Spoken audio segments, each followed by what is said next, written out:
The screen turned black, and then white, and then black again. The Empire's seal hovered in the middle like a dead sun, flickering with static around the edges.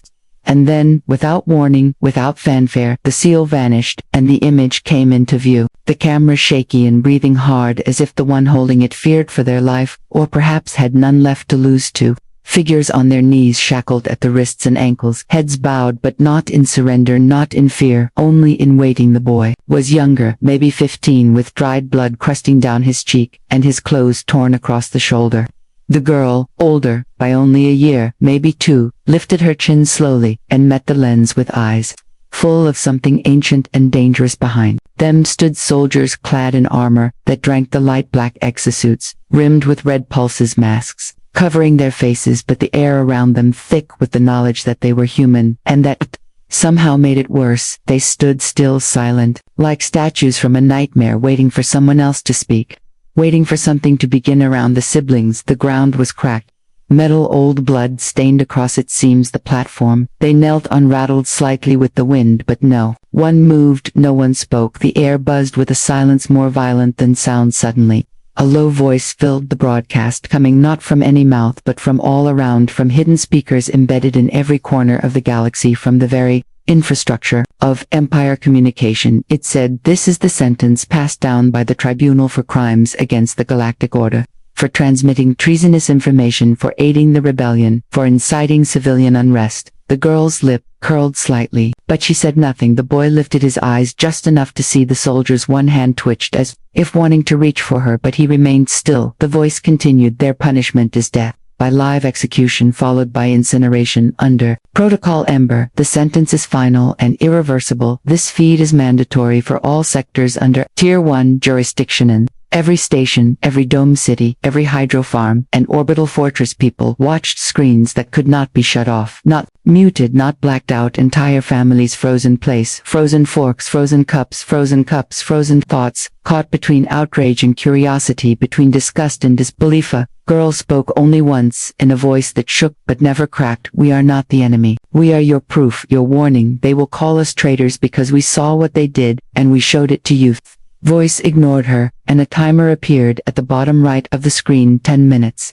Counting down in red letters. No sound accompanied it, only the faint hum of wind across the camera mic, and the slow rhythmic breath of a world holding itself still. The soldiers raised their weapons, not to fire yet, only to prepare. The boy looked at his sister one last time, and nodded. She nodded back, and for one heartbeat everything seemed still, clean, real. Then the camera zoomed in closer, and the screen crackled slightly, and somewhere on the outer rim, a child asked her mother why the people were kneeling, and why no one was helping them, and no one could answer. The countdown ticked down from 9 minutes and 40 seconds, and the air around the platform began to shift, as if even the molecules themselves could feel the weight of what was coming. The girl kept her head high, eyes steady on the lens, her posture unmoved, her breath slow and deliberate, like someone preparing not for death but for history. The boy shifted slightly, not out of fear, but discomfort. Blood, from a gash on his lip, dripping onto his chest. He looked young, too young, but not broken, not begging, and as his mouth opened to speak, a soldier stepped forward and struck him across the face with the butt of his rifle.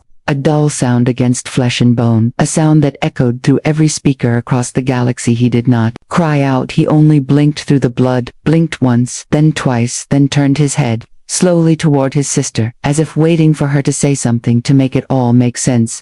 She did not flinch, she did not shout, she did not ask for mercy. She only breathed in, and began to speak, her voice clear and soft, but somehow louder than the wind, louder than the broadcast, louder than the authority that surrounded them. "We are not enemies, we are messengers, that is all. We did not pick up weapons, we picked up truth, and we sent it where people would see."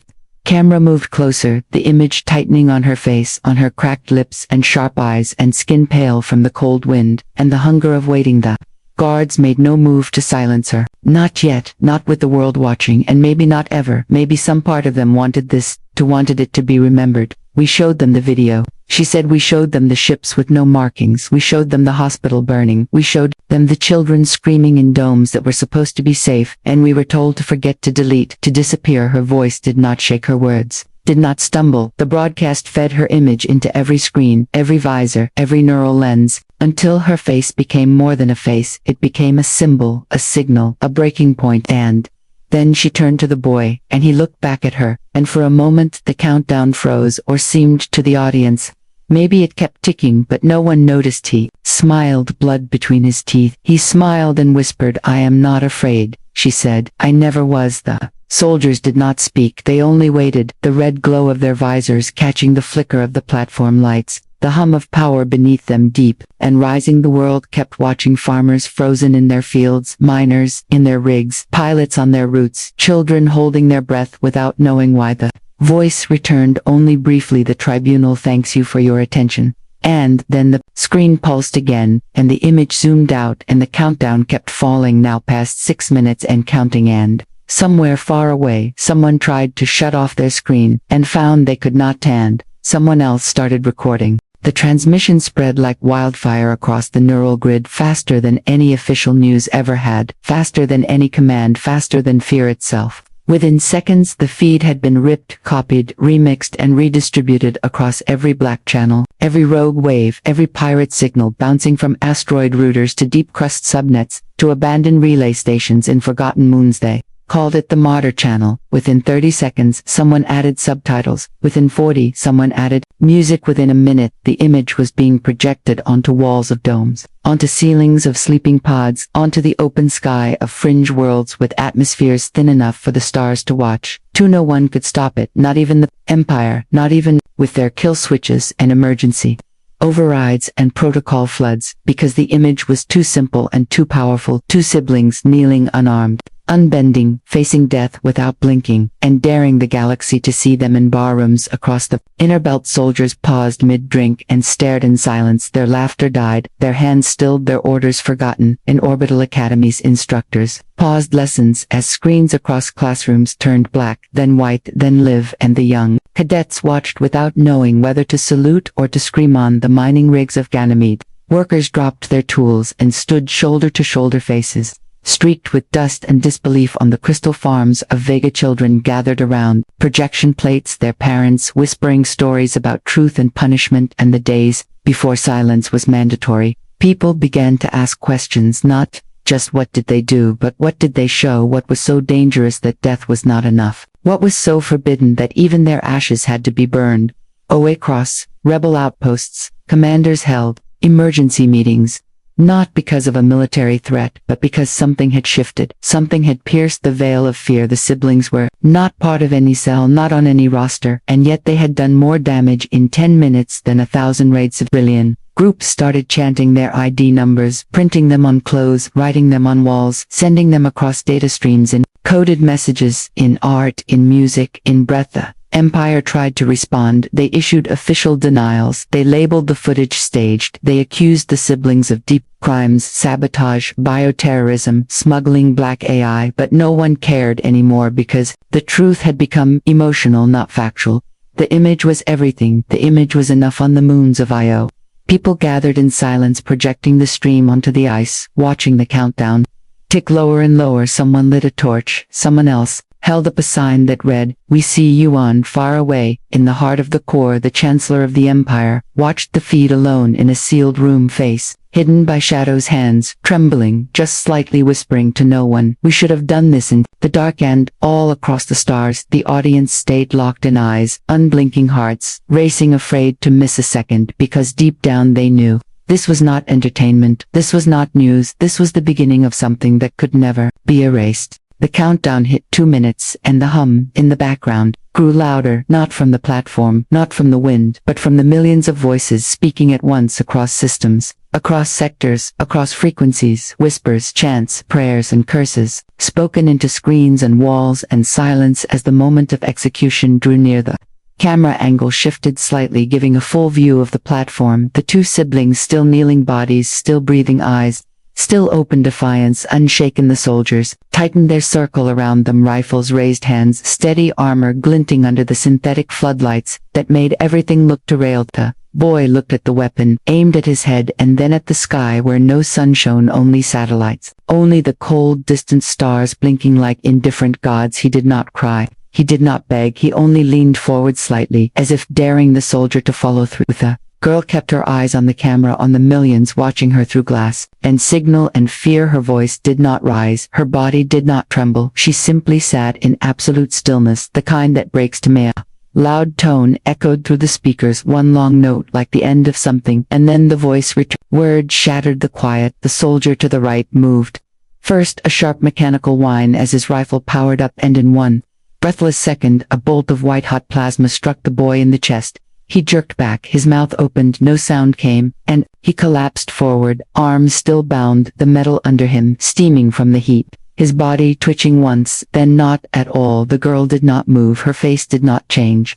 Her eyes only flicked downward for the briefest second and then returned to the lens, unwavering, unbroken. Another soldier raised his rifle, and a second bolt struck her heart, and she fell, not like someone dying, but like someone dropping into sleep. Her hair folding across her face, her hands still curled at her sides as if holding something invisible. The screen froze for 3 seconds, and in those 3 seconds the galaxy seemed to hold its breath. Cities paused, power grids blinked, pilots looked away, children wept, and mothers reached for nothing. Then the image returned, and the voice again. Phase 1 complete, and suddenly a new timer appeared, this one glowing orange, counting down from 8 minutes. The words, "Protocol Ember activated," flashing across the bottom of the screen. The camera pulled back, slowly revealing drones hovering above the platform, tanks of accelerant being lowered by cables, steel nozzles, spraying a thick mist across the corpses, across the ground, across the entire square. A voice reciting terms of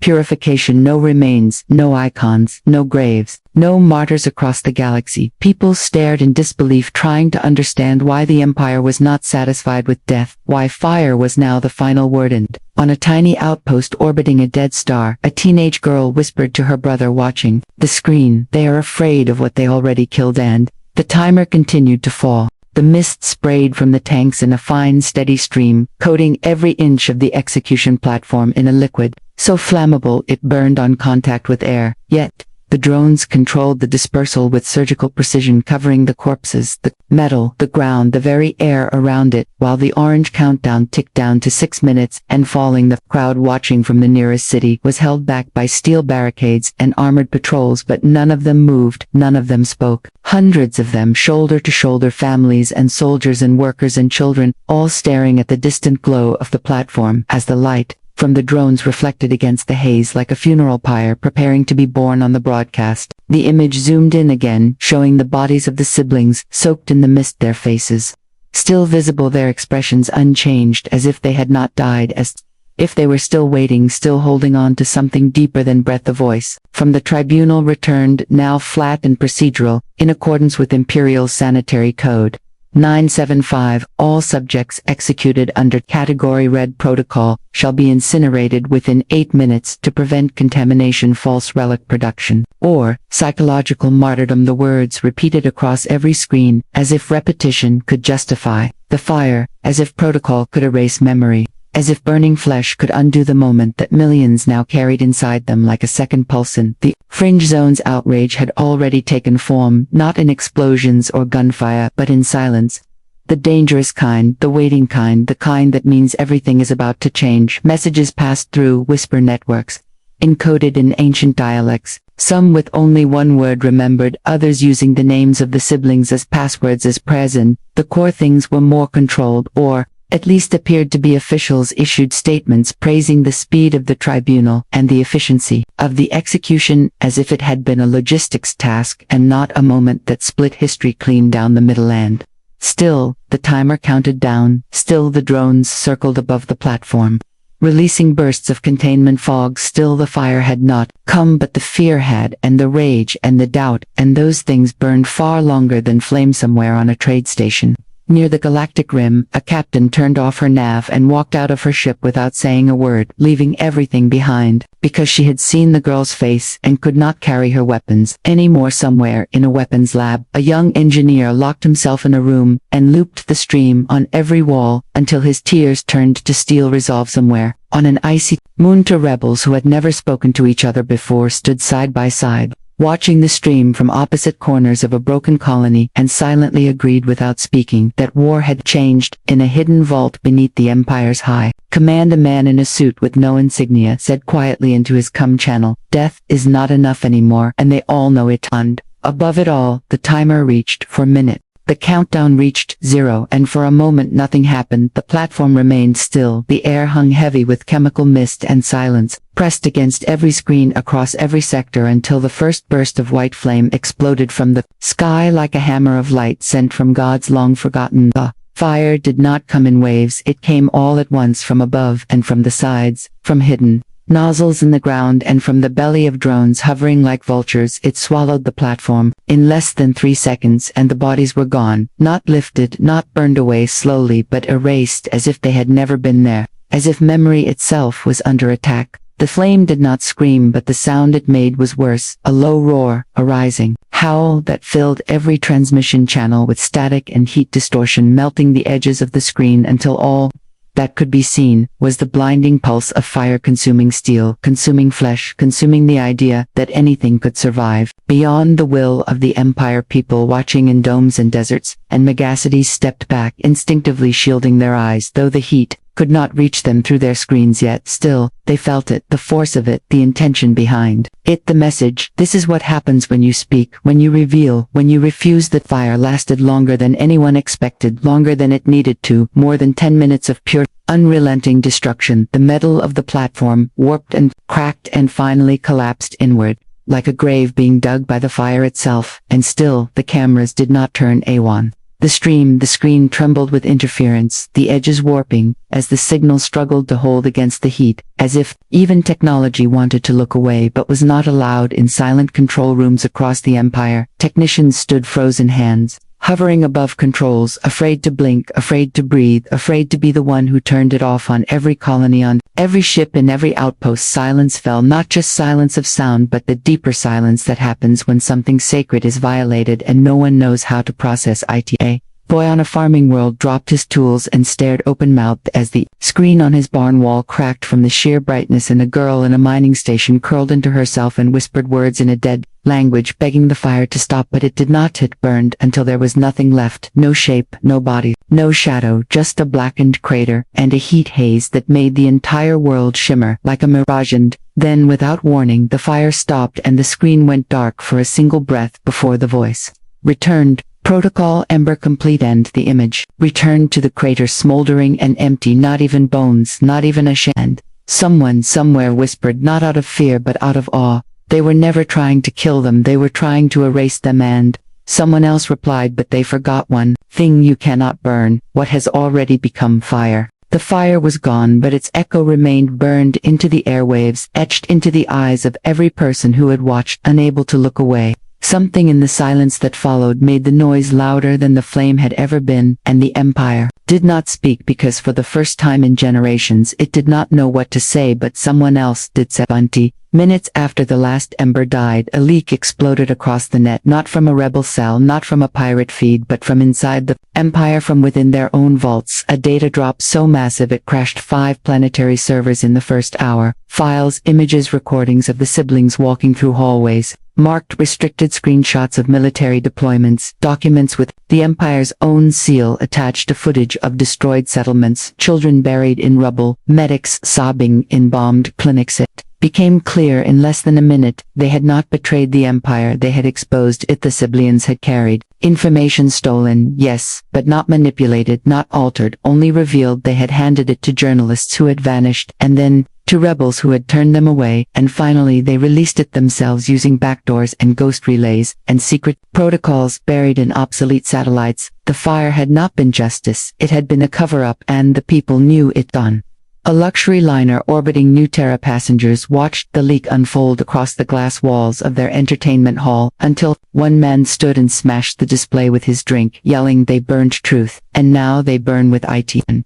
A deep desert outpost, a group of soldiers turned off their cums and tore off their insignias, dropping them into the sand like cursed relics. No one wanted to carry on a prison moon. A riot began without a word, prisoners linking arms, refusing to eat unless the feed was played on every cell wall. They did not ask for release, only remembrance. And the Empire's silence grew heavier, more noticeable, more dangerous, because silence now meant guilt, and everyone could feel it treble. Leaders emerged from the shadows, not to fight, not yet, but to speak. They streamed messages filled with names and dates confirming the siblings were never part of the command structure. They had never been trained, never been recruited. They had only come with data and questions, and to much hope we failed them. One rebel admitted on LiveNet, "We told them it was not our fight, but we were wrong." And across the stars systems began to fracture. Governors hesitated, military units paused orders, refused to fire patrols, went dark. Entire sectors blinking offline, not in rebellion but in hesitation, in the moment before the storm, when even the loyal start to wonder, what did we become when we lit that fire? What part of ourselves did we burn when we watched hand in the ashes of the platform? A single drone left behind began to blink blue, not red, blinking as if waiting for new orders, or perhaps waiting for the right hands to take control, and the people waited too. The Empire moved quickly but not fast enough. The data had already spread like spores in a storm, multiplying across backups, private caches, neural implants, ancient hard drives, and encrypted ruins. Beneath collapsed colonies, the files were everywhere, now living things untouchable, and the more the Empire tried to erase them, the more they appeared again and again, reshaped, reworded, re-encoded into art, into music, into prayers. The tribunal released a second statement, reading from cold paper in a sterile room. Eyes, dead, voice rehearsed, calling the siblings enemies of order, accusing the leak of forgery, repeating the words, "Protocol, protocol, protocol," but no one listened anymore. The Empire had lost the room, and worse, it had lost the silence. People were speaking now, not just rebels, not just outcasts, but ordinary citizens, merchants and medics and mechanics who started leaving handwritten quotes on buildings, placing candles in circles, whispering their names aloud, even if they never knew them, because they had become symbols, and symbols do not die when baftis burn oven. In the core districts where loyalty was law, people whispered behind closed doors and alleyways, behind loading bays. Did you see the girl's eyes? Did you hear the boy's voice? And everywhere the same question: if they lied about them, what else have they lied about? In the training academies, cadets began to skip indoctrination sessions, staring at the leaked footage in dorms, analyzing every frame in silence as if it were a sacred text. Some cried, some sat still for hours, some removed their uniforms and never put them back. One general appeared live on state media, his face pale, his hands shaking as he said, "I was there, I saw the orders. They were not rebels, they were not threats, they were only messengers, and now I am ashamed." And the feed was cut 10 seconds later, and he was never seen again. The Outer Worlds dissident groups launched streams using the Martyr channel name, broadcasting old footage of the siblings speaking in their final moments, edited alongside images of Empire bombings and prison camps and erased families. The broadcasts were illegal, every second punishable, but people watched anyway, and then they watched again, and then they shared. "You can kill the body but not the signal," became the phrase of the movement, printed on jackets, etched into walls, painted on cargo holds, blasted in code through data streams, and tapped out in pulses by children pretending to be soldiers. In streets where real ones no longer patrolled, the Empire ordered a blackout across 5 systems, but their own networks resisted, their own satellites failed to comply. Their own people inside the system had begun to sabotage the controls piece by piece, line by line. The machine was breaking itself in the ruins of an abandoned observation tower. Someone projected the siblings' faces across a crater wall and left the drone. They're still blinking, still waiting, and when the fire from the atmosphere caught it in the right light, it looked like they were alive again. The voice that once declared their deaths now echoed as static across the stars. Exactly 8 minutes after the last known broadcast. Exactly 8 minutes after the fire died, after the screen turned to black, after the silence stretched so long it felt like an ending. Every channel in the core sector flickered all at once, from command stations to public plazas, from cargo freighters to handheld screens. They all went black and then lit up with the same white pulse, a single signal, hijacking every frequency. No one spoke, but everyone knew it was them. The screen returned, not to a studio, not to a battlefield, but to the remains of the execution platform, now nothing more than twisted metal and scorched earth, smoke still rising faintly from the crater, and in the center of the screen the drone that had never left. The drone they all forgot, the one blinking blue, now hovering still as a ghostly voice began to speak. Not mechanical, not official, not synthetic. The voice of the girl, calm and clear, speaking from beyond the grave, or maybe never having entered it. And then the boy's voice layered beneath hers, as if they were speaking as one, not in echoes but in harmony. "We Forgive you, they said, not because you deserve it but because we will not carry your chains. In death we do not hate you, they said, we only mourn that you could not see until it was too late.